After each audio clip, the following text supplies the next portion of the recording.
Hi everyone, welcome to week 4. We're more than halfway done with our course. It's flying by. This week we're going to be talking about intellectual disabilities and also the disability categories of TBI, which is traumatic brain injury, orthopedic impairments, and multiple disabilities. So this week I do have some resources for you. I'd like you to read some information about ID, intellectual disability, and orthopedic impairments. And then I have some videos for you to watch about ID, about inclusion, about TBI, traumatic brain injury, and also about the category of multiple disabilities. And then this week for our discussion, I would really like you to think about, well, first of all, define what an intellectual disability is. And then I want you to think about how a student that has been identified with an intellectual disability can be, here's the key word, meaningfully included in a general education environment.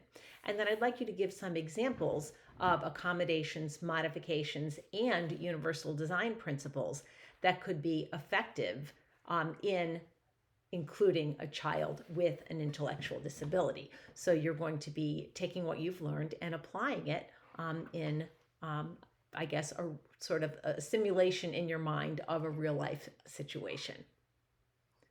And then for our assignment this week, I hope you find this to be a really fun assignment. I have gotten some incredibly creative versions of this assignment over the years. So this week, you are going to be designing a classroom using the principles of universal design.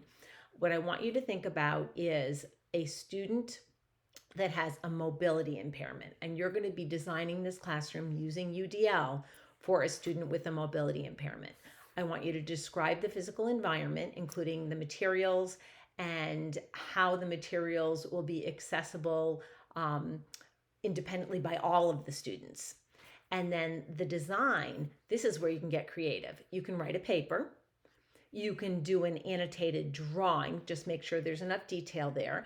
I've had some students actually do the drawing and then write a brief narrative to go with the drawing. Just make sure there's enough information. I've had students actually build a little classroom and then photograph it and send me photographs of it. You can do a presentation or do a video. Make sure either one of them has a recorded narration. I even had somebody once design their classroom in The Sims game and then sent me a QuickTime video of their classroom that was designed in The Sims game.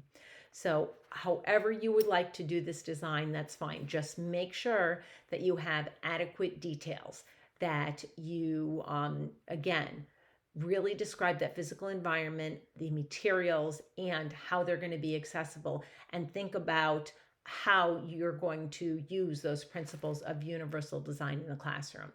Make sure that you, as always, use have your references and citations. They can be on a separate piece of paper depending on what kind of an assignment you choose to turn in. And if you have any questions, feel free to reach out and I would be happy to clarify anything for you. I'm very excited to be part of our discussion this week, and I'm very excited to see your classroom designs. Take care and have a great week.